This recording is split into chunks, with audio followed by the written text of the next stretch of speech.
Hello दोस्तों, आपका स्वागत है एमआई कंपटीशन के यूट्यूब चैनल में। तो हम लोग जो है सामान्य जीके का आज से थोड़ा सा एक नया हम लोग काम करने जा रहे हैं, एक नई वीडियो ला आएंगे। ये सीरीज जो है आपकी कंटिन्यू चलेगी सभी एग्जाम के लिए। इसमें जो है मोस्ट इंपॉर्टेंट यानी जो क्वेश्चन है आपके एग्जाम के लिए, उसके लिए हम लोग चर्चा करेंगे। ठीक है, सामान्य जीके यानी सामान्य ज्ञान के साथ साथ जो आपका जनरल अवेयरनेस के साथ साथ जो जीएस होता है, जनरल स्टडीज, इसके बारे में भी हम लोग इस वीडियो में चर्चा करेंगे। ठीक है, आप लोग ध्यान से इस सेशन को एंजॉय करिएगा, क्योंकि इसमें जितने भी क्वेश्चन है वो आपके एग्जाम के लिए बहुत ही मोस्ट इंपॉर्टेंट क्वेश्चन है। क्या है दोस्तों? मोस्ट इंपॉर्टेंट है। ठीक है, आप लोग एक बार इस सेशन को जब पूरा कर लेंगे, अंत तक वीडियो देखेंगे, तो आप लोगों को खुद ही एक कॉन्फिडेंस आएगा कि हाँ, एक अच्छी प्रकार की जो ये है क्वेश्चन इसमें रखा गया था। ठीक है, तो चलिए इस सेशन को हम लोग आगे बढ़ाते हैं और अपने पहले क्वेश्चन पर चलते हैं। देखिएगा, first question of the day क्या है, उसको पढ़िए और पढ़ करके इस क्वेश्चन का आंसर करने का प्रयास करिएगा। पहला सवाल क्या कह रहा है, देखिए, हेमिस गोम्पा नामक मठ कहाँ स्थित है? ये एक प्रकार का क्या है, मठ है। इस मठ से संबंधित क्वेश्चन आपके एग्जाम में पूछने की पूरी संभावना है। और देखिएगा, ये यहाँ पे तो यूपी पुलिस स्पेशली लिखा गया है, लेकिन आप किसी भी एग्जाम के लिए इस क्लास को अटेंड कर सकते हैं, ले सकते हैं, जहां पे जीके और जीएस का क्वेश्चन पूछा जाता है। ठीक है, क्योंकि देखिए फैक्ट्स जो होता है करंट का बदलता है, जीके और जीएस जो है इसका फैक्ट नहीं बदलता है। ये किसी भी एग्जाम में हो, थोड़ा लेवल हाई लेवल और डाउन लेवल हो सकता है, लेकिन चीजें उसमें बदलती नहीं है। ठीक है, जैसे अभी आपको अगर देखा जाए कि मुगल साम्राज्य की स्थापना किसने किया था, तो क्या अगर यूपी पुलिस के एग्जाम में ये दूसरा आंसर होगा और कोई अदर एग्जाम होता है तो उसमें कोई दूसरा सवाल पूछा जाएगा? यही सेम सवाल होगा। बस थोड़ा सा जो होता है, एग्जाम का लेवल कभी टफ हो जाता है, कभी डाउन हो जाता है, ये चीजें देखने के लिए मिलती हैं। ठीक है, तो आप लोग बताइएगा हेमिस गोम्पा नामक जो मठ है वो कहाँ पे है? तो याद रखिएगा, जम्मू कश्मीर। आप लोग नाम सुने होंगे क्या, जम्मू एंड कश्मीर का? ये पहले क्या होता था, एक राज्य होता था, लेकिन यहाँ पे एक स्पेशल आर्टिकल लगता था 370, जिसको कैंसिल कर दिया गया है।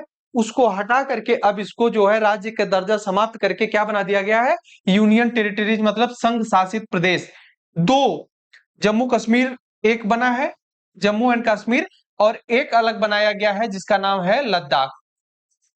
ठीक, इसी पहले वाले जम्मू कश्मीर को तोड़ करके जम्मू कश्मीर और लद्दाख नाम का दो यूटी बनाया गया है। इन यूटी में संघ शासित प्रदेश में जो ये जम्मू कश्मीर है, यहाँ पर विधानमंडल होगा, यहाँ पर चुनाव होगा। ठीक है, जैसे दिल्ली में मुख्यमंत्री होते हैं उस प्रकार से जम्मू कश्मीर में भी मुख्यमंत्री का पद होगा, लेकिन लद्दाख में जो है नहीं होगा। लद्दाख एक ऐसा यूटी है जहां पे केवल दो जिले हैं।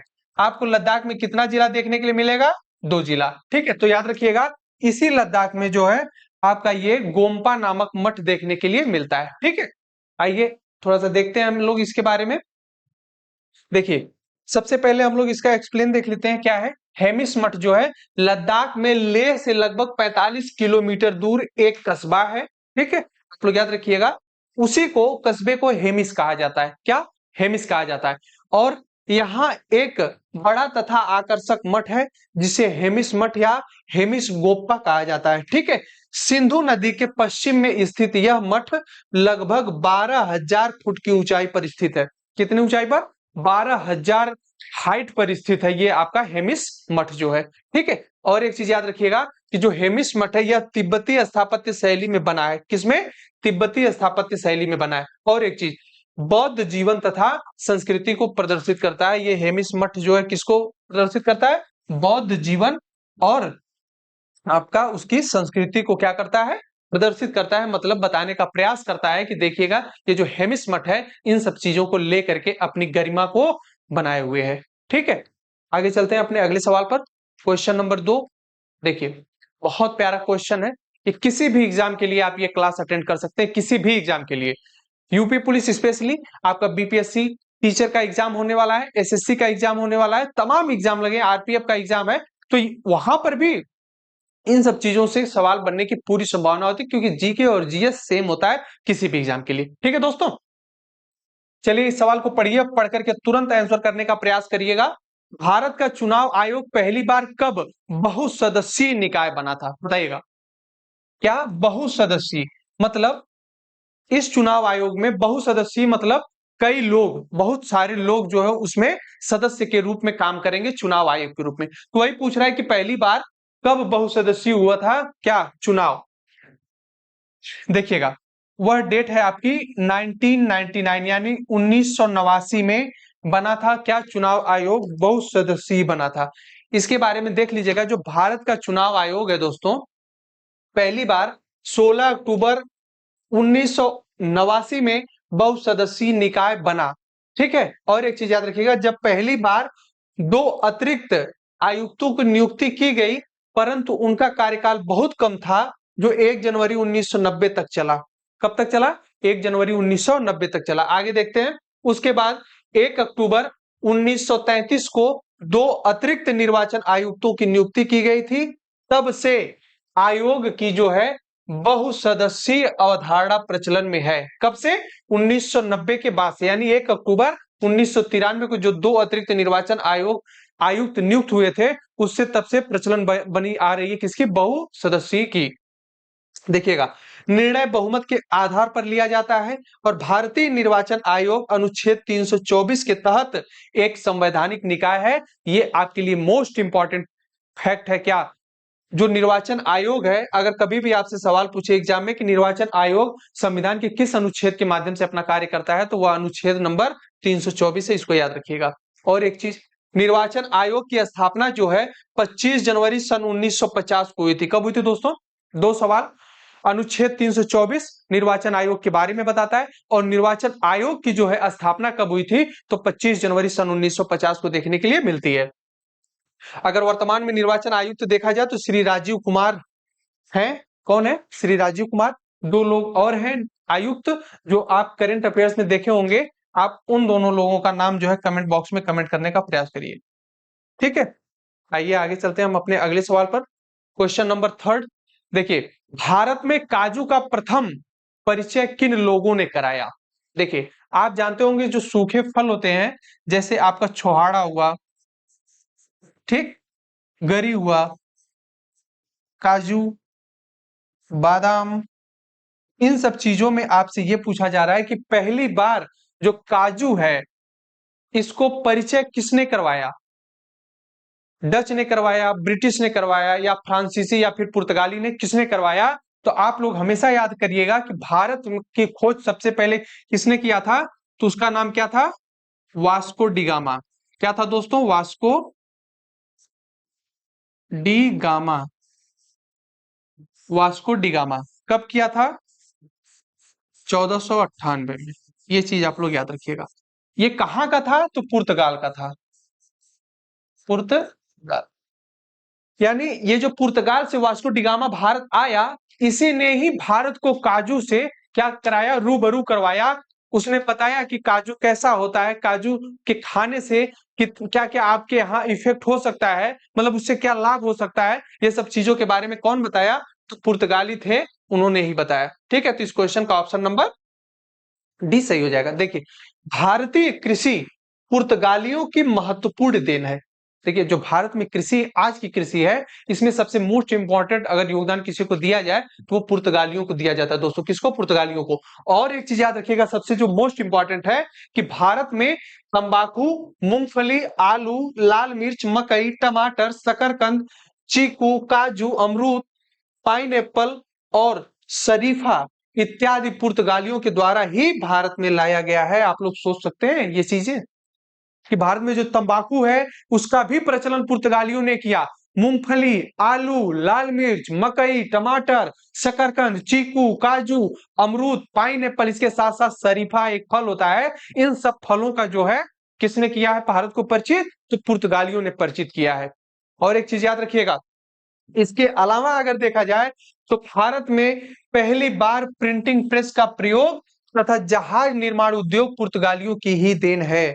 अब आप सोच सकते हैं कि पुर्तगालियों की देन भारत के लिए कितनी इंपॉर्टेंट है, भारत में कितनी इंपॉर्टेंट है। ये तमाम तंबाकू, मूंगफली, आलू, फल के साथ साथ जहाज निर्माण के बारे में कहां से मिलता है? तो पुर्तगालियों ने ही हमको सिखाया। और एक चीज सिखाया, क्या? प्रिंटिंग प्रेस, यानी कोई भी प्रेस जो है कोई विज्ञप्ति जैसे छपती है, कहीं पे कोई न्यूज होती है, सरकार की न्यूज या फिर किसी निजी क्षेत्र की न्यूज कैसे जनता के बीच में जाए, तो वो प्रिंटिंग प्रेस के ही माध्यम से जाती है। तो सबसे पहली बार जो है वह पुर्तगालियों ने ही भारत में शुरू किया, यानी भारत को रूबरू करवाया, परिचित करवाया इन सब चीजों से। तो आप समझ सकते हैं कि जो काजू है इसका परिचय पुर्तगालियों ने भारत के लिए करवाया। और इसके साथ साथ तंबाकू, मूंगफली, आलू, लाल मिर्च, मकई, टमाटर, शकरकंद, चीकू, काजू, इसके साथ साथ अमरूद, पाइन एप्पल और शरीफा जैसे फल तमाम जो है पुर्तगालियों ने परिचय करवाया। और इसके साथ साथ दो चीज और करवाई, क्या? प्रिंटिंग प्रेस और जहाज का जो निर्माण है उसके बारे में भी परिचय करवाया, किसने? पुर्तगालियों ने। ठीक है, आगे का सवाल देखते हैं हम लोग, क्वेश्चन नंबर 4। इस सवाल को पढ़ करके आंसर करने का प्रयास करिएगा। देखिए, ये सवाल आपका कह रहा है कि किस भारतीय राष्ट्रपति ने आयरिश स्वतंत्रता संग्राम में भाग लिया और इसके लिए जेल भी गए। आयरिश का मतलब आप लोग याद रखिएगा, आयरलैंड को आयरिश बोला जाता है। आयरलैंड, इसी को क्या बोला जाता है? आयरिश।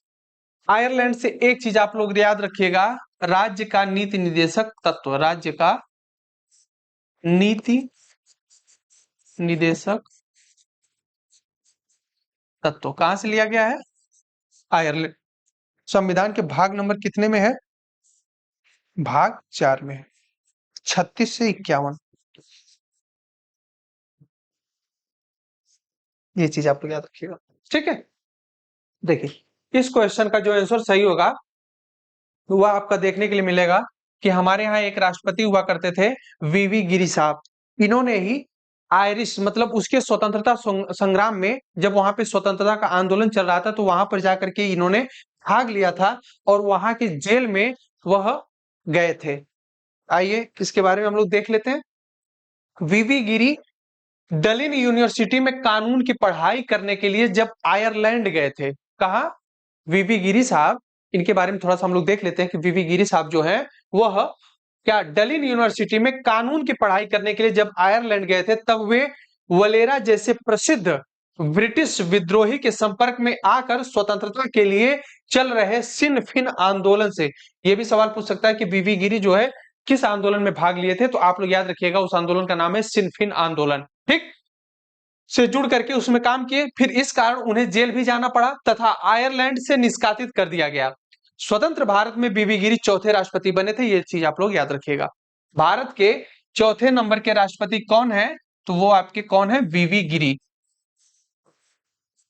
वीवी गिरी एकमात्र ऐसा भारत का राष्ट्रपति जो आयरलैंड की स्वतंत्रता में योगदान दिया और उसके साथ साथ जो है जेल में भी जाने का काम किए। कौन? तो वीवी गिरी। भारत के किस नंबर के राष्ट्रपति रहे? तो ये चौथे नंबर के राष्ट्रपति थे। आगे सवाल देखते हैं हम लोग, करंट अफेयर से क्वेश्चन है आपका, विश्व पर्यावरण दिवस कब मनाया जाता है? 1 अप्रैल को? क्या जी नहीं, 1 अप्रैल को उत्कल डे मनाया जाता है या उड़ीसा डे मनाया जाता है, क्योंकि 1 अप्रैल सन 1936 को 1 अप्रैल सन 1936 को अलग हुआ बिहार से उड़ीसा, बिहार से उड़ीसा। ठीक दोस्तों, इसके बाद अगर देखा जाए आपकी डेट सामने आती है 5 जून की। कौन सी? 5 जून की। 5 जून को मनाया जाता है पर्यावरण दिवस, यानी विश्व पर्यावरण दिवस, यानी वर्ल्ड इन्वायरमेंट डे।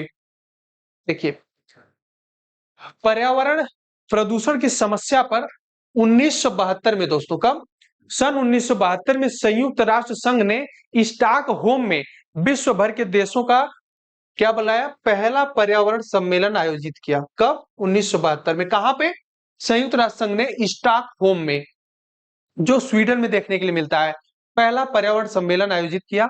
और इसमें जो है 114 देशों ने भाग लिया और पहली बार एक ही पृथ्वी, क्या दोस्तों? एक ही पृथ्वी का सिद्धांत मान्य किया गया। ठीक, जब ये 1972 में स्वीडन के स्टॉकहोम में पहला पर्यावरण सम्मेलन आयोजित किया गया, तो उसमें एक योजना बनाई गई 114 देशों द्वारा कि एक ही पृथ्वी का सिद्धांत पेश किया गया। उसके माध्यम से सम्मेलन में संयुक्त राष्ट्र पर्यावरण कार्यक्रम यानी UNEP, United Nation environment programme का जन्म हुआ, यानी उसकी उद्घोषणा हुई। उसके बाद प्रत्येक वर्ष 5 जून को पर्यावरण दिवस मनाने का निर्णय लिया गया। कब? 5 जून को पर्यावरण दिवस मनाने का निर्णय लिया गया इसके साथ साथ पर्यावरण दिवस मनाने का उद्देश्य पर्यावरण के प्रति जागरूकता लाते हुए आम जनता को प्रेरित करना है और पर्यावरण प्रदूषण को ध्यान में रखकर भारत ने 19 नवंबर सन 1986 को पर्यावरण संरक्षण अधिनियम लागू किया। तो एक चीज याद रखिएगा कि भारत में पर्यावरण संरक्षण अधिनियम कब लागू हुआ, तो ये चीज आप लोग याद रखिएगा, वो डेट है आपकी नवंबर 1986। ठीक है, तो ये डेट आप लोग हमेशा याद रखिएगा। इंडिया के परिप्रेक्ष्य में अगर पहली बार जो है पर्यावरण की उद्घोषणा हुई थी तो ये डेट आप लोग याद रखिएगा, सन 1972 में पहला पर्यावरण सम्मेलन आयोजित हुआ और यहीं पर पेश किया गया एक ही पृथ्वी का सिद्धांत। कितने देशों द्वारा, तो 114 देश आप लोग याद रखिएगा। ठीक है, आइए अगले सवाल पर चलते हैं हम लोग। क्वेश्चन नंबर 6, सहारा मरुस्थल निम्नलिखित में से किस महाद्वीप में स्थित है। देखिए, अब महाद्वीप की बात किया जाए तो क्या ऑस्ट्रेलिया महाद्वीप में, अफ्रीका महाद्वीप में, या दक्षिणी अमेरिका, या फिर उत्तरी अमेरिका। देखिए सिंपल वे में अगर समझा जाए थोड़ा सा, मान लीजिए ये वर्ल्ड है, ठीक, और ये आपकी क्या है, विषुवत रेखा। तो यहाँ पे आपका उत्तरी अमेरिका देखने के लिए मिलता है, दक्षिणी अमेरिका, ठीक, फिर यहीं पर अफ्रीका मिलेगा, यूरोप, ये एशिया, ठीक है, ये ऑस्ट्रेलिया। कुछ इस प्रकार से आपका वर्ल्ड मैप है। ठीक है, तो इसमें पूछ रहा है कि सहारा मरुस्थल इसमें से कहां पे पाया जाता है। तो देखिए पूरे विश्व का सबसे बड़ा जो मरुस्थल है वह सहारा मरुस्थल ही देखने के लिए मिलता है और वो कहां पे है, तो यहीं पे आनी आपके अफ्रीका में है।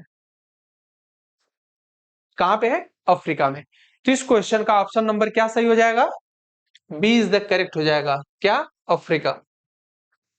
देखिए सहारा मरुस्थल अफ्रीका में मिलता है और आटाकामा मरुस्थल जो है वह दक्षिण अमेरिका का है सबसे बड़ा जो है। थार मरुस्थल एशिया का है, यानी भारत में देखने के लिए मिलता है, और कालाहारी जो है दक्षिण अफ्रीका में मिलता है। गोबी चीन व मंगोलिया में पाया जाता है। कहां पे, चीन और मंगोलिया में। देखिए ये चीन और मंगोलिया, ये दोनों जगह कौन सा पाया जाता है, गोबी मरुस्थल, और कालाहारी मरुस्थल दक्षिण अफ्रीका में पाया जाता है। ठीक है, भारतीय संविधान में कुल कितनी महिला सदस्य थी।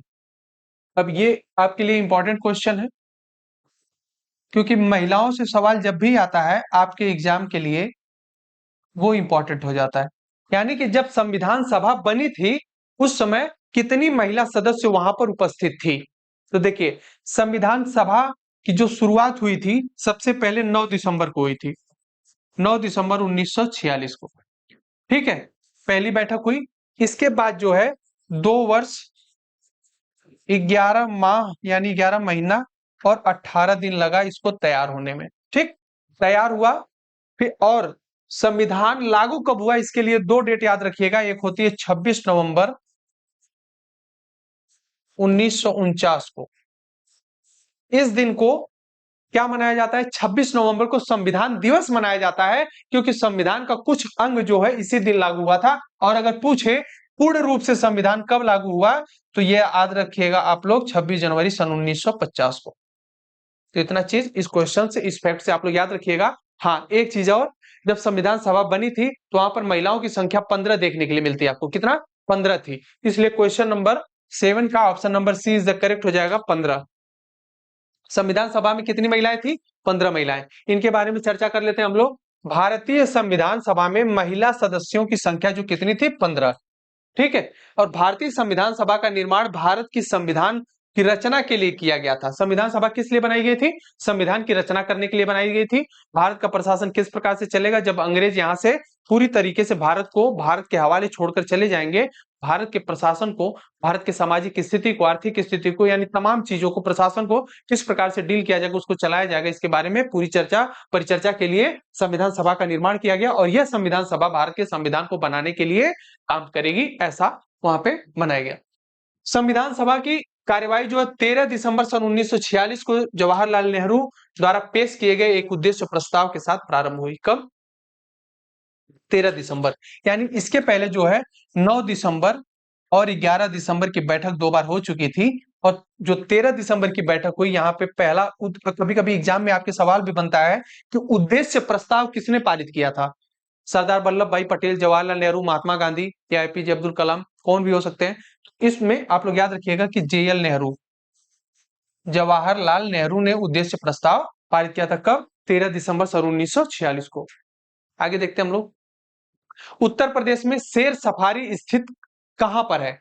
शेर सफारी याद रखिएगा उत्तर प्रदेश के इटावा जिले में स्थित है। कहां पे? इटावा में। ठीक है, आगे देखते हैं हम लोग अगला सवाल। प्रसिद्ध चरकुला नृत्य किस मतलब कहां से संबंधित है? यूपी के किस जगह से संबंधित है चरकुला नृत्य? देखिए ये आपका अवध से है, बुंदेलखंड से, या ब्रजभूमि से, या फिर रुहेलखंड से। तो इसके बारे में आप लोग देखिएगा, जो चरकुला नृत्य है यह देखने के लिए कहां से मिलता है? ब्रजभूमि से। ब्रजभूमि कहां पर है? यह मथुरा में है। ठीक है, मथुरा आपके उत्तर प्रदेश में पड़ता है। उत्तर प्रदेश की राजधानी देखने के लिए लखनऊ पड़ती है।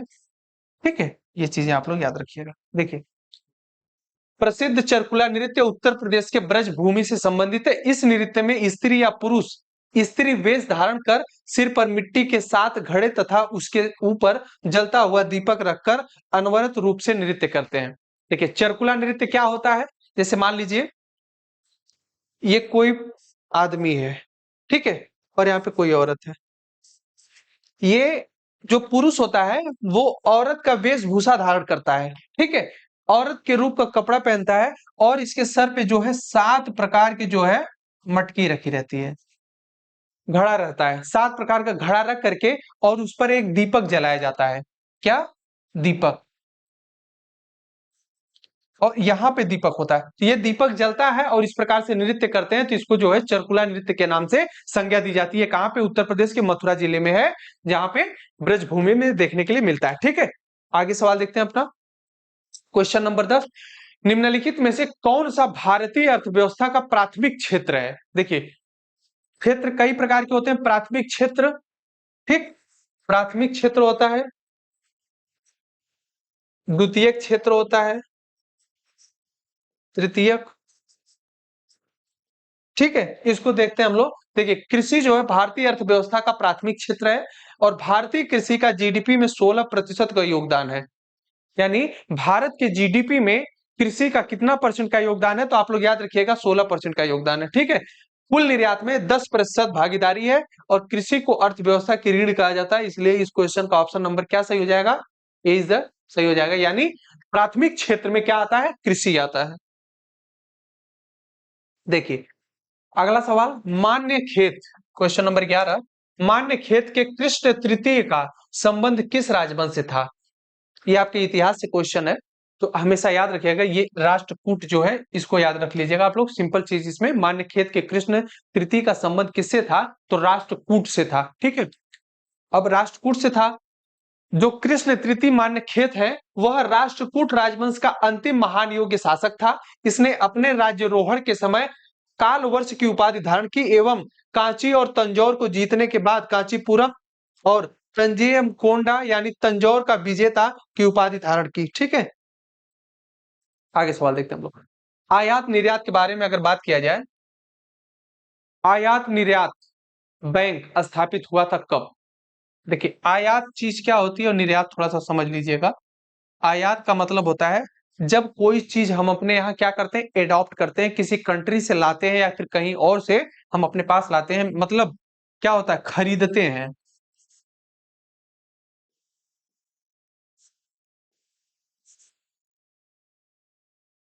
क्या करते हैं?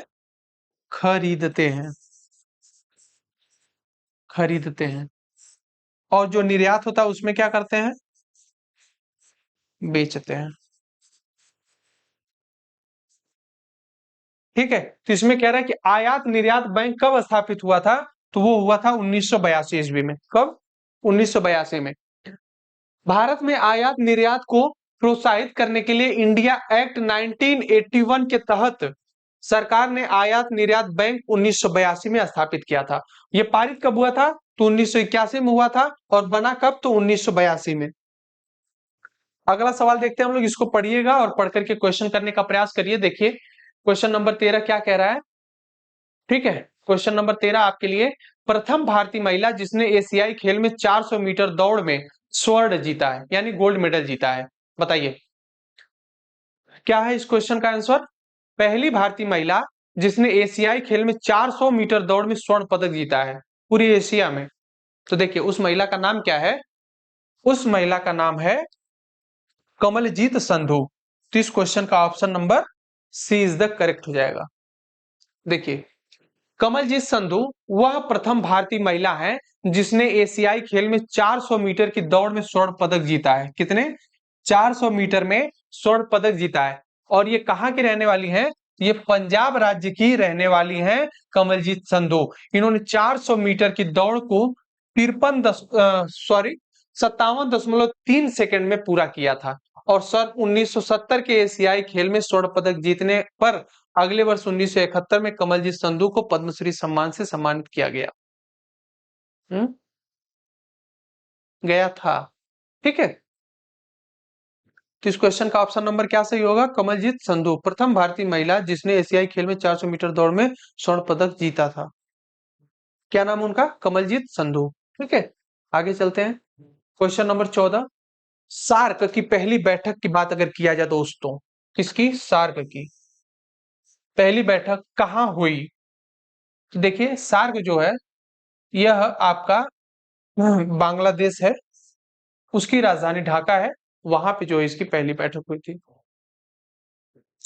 सार्क की पहली बैठक ढाका में हुई थी, कहां, बांग्लादेश के ढाका में हुई थी। और सार्क का सुझाव सबसे पहले बांग्लादेश के पूर्व राष्ट्रपति जियाउर रहमान ने वर्ष 1977 में दिया था। कब, 77 में दिया था। फिर सार्क की स्थापना 1985 के समय 7 देश उसमें शामिल थे। कौन कौन, बांग्लादेश, भूटान, मालदीव, भारत, पाकिस्तान, नेपाल, ठीक। नेपाल जो है, नेपाल में ही इसका क्या देखने के लिए मिलता है। देखिए एक यहाँ का फैक्ट ये है सार्क से कि सार्क की स्थापना बांग्लादेश के ढाका में हुई, लेकिन इसका हेडक्वार्टर आपको नेपाल के काठमांडू में देखने के लिए मिलता है, ठीक। अगर पूछे सार्क का हेडक्वार्टर कहाँ है तो आप बताएंगे नेपाल का काठमांडू। और सार्क का स्थापना कहाँ हुआ तो आप बताइएगा बांग्लादेश के ढाका में हुआ था, ठीक है। तो ये चीज आप लोग याद रखिए। कब, 1985 यानी 1985 में। और ये 1985 डेट वही वही है जहां पे भारतीय राष्ट्रीय कांग्रेस की स्थापना भी हुई थी। कब, भारतीय राष्ट्रीय कांग्रेस की स्थापना 1985, ठीक है। इसी टाइम पे सार्क की स्थापना की गई थी जिसमें बांग्लादेश, भूटान, मालदीव, भारत, पाकिस्तान के साथ नेपाल थे। और देखिएगा श्रीलंका इसके सदस्य हैं, लेकिन 14वें शिखर सम्मेलन 2007 में अफगानिस्तान को 8वें देश के रूप में सार्क में शामिल किया गया है। कब, 2007 में। आप याद रखिएगा कि सार्क में कुल कितनी कंट्री हैं, तो कुल मिला के 8 कंट्री हैं और 8वीं कंट्री कौन है, अफगानिस्तान है। क्वेश्चन नंबर 15, सोडियम क्लोराइड के क्रिस्टल जालक में सोडियम आयन को कितने ऋणायन घेरते हैं। सोडियम क्लोराइड की बात कर रहा है, NaCl, ठीक। कह रहा है कि इसके क्रिस्टल जालक में सोडियम आयन को कितने ऋणायन घेरते हैं, यानी Na प्लस होता है और ये जो Cl होता है ये माइनस होता है। तो वही पूछ रहा है कि कितने सोडियम आयन को कौन ऋणायन कितने घेरते हैं। तो आप लोग याद रखिएगा कि वो 6 प्रकार के होते हैं, मतलब 6 आयन होते हैं, ठीक है। सोडियम क्लोराइड क्रिस्टल का रासायनिक सूत्र होता है NaCl, जिसमें भाग लेने वाले आयन Na और Cl हैं, उनकी संख्या 6 होती है। कितनी होती है दोस्तों, 6 होती है, आप लोग याद रखिएगा। आगे का सवाल देखते हैं क्वेश्चन नंबर 16। किसी अर्थव्यवस्था के भुगतान संतुलन खाते का संबंध किससे होता है। किसी अर्थव्यवस्था के भुगतान संतुलन खाते का संबंध किससे होता है, तो वह बाह्य क्षेत्र से होता है। किससे, बाह्य क्षेत्र से। देखिए किसी अर्थव्यवस्था में भुगतान संतुलन खाते का संबंध बाह्य क्षेत्र से होता है, अर्थात दूसरे शब्दों में भुगतान संतुलन का तात्पर्य यह है कि किसी एक देश का अन्य देश के निवासियों के साथ एक वर्ष की अवधि में समस्त लेन देन होता है। अब आप समझ गए, ये जो भुगतान संतुलन खाता होता है इसका संबंध होता है बाहरी क्षेत्र से। और वो बाहरी क्षेत्र का मतलब ये होता है दोस्तों कि जो दूसरे शब्दों में अगर बात किया जाए कि तो भुगतान संतुलन का तात्पर्य किसी एक देश का अन्य देश के निवासियों के साथ एक वर्ष की अवधि में समस्त लेन देन होता है। मतलब एक वर्ष के अंत में कितना आयात किया गया, कितना निर्यात किया गया, ये सब चीजें क्या होती हैं, तो ये सब होती है भुगतान संतुलन के रूप में आती हैं, ठीक है। भुगतान संतुलन खाते के दो भाग होते हैं, एक होता है चालू खाता और एक होता है पूंजीगत खाता। ठीक है, आगे का क्वेश्चन देखते हैं हम लोग। क्वेश्चन नंबर 17, लौह और रक्त की नीति किसने अपनाई थी? बताइए, क्या बलबन ने अपनाई थी, अलाउद्दीन खिलजी, या मोहम्मद बिन तुगलक, या फिर बाबर?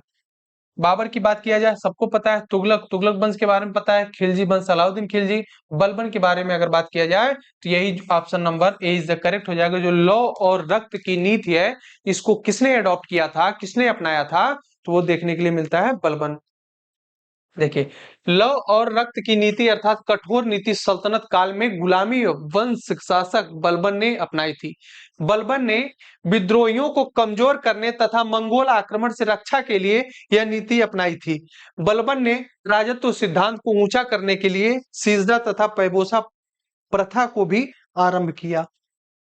ठीक है, टीपू सुल्तान कहाँ का शासक था? बताइए, टीपू सुल्तान कहाँ का शासक था? तो टीपू सुल्तान मैसूर का शासक देखने के लिए मिलता है। कहाँ का? मैसूर का। देखिए, टीपू सुल्तान फतेह अली टीपू नाम था, हैदर अली का पुत्र तथा मैसूर का शासक था। अंग्रेजों से युद्ध के दौरान हैदर अली की मृत्यु के बाद टीपू सुल्तान मैसूर का शासक बना, जो अपने पिता की भांति योग्य तथा पराक्रमी था।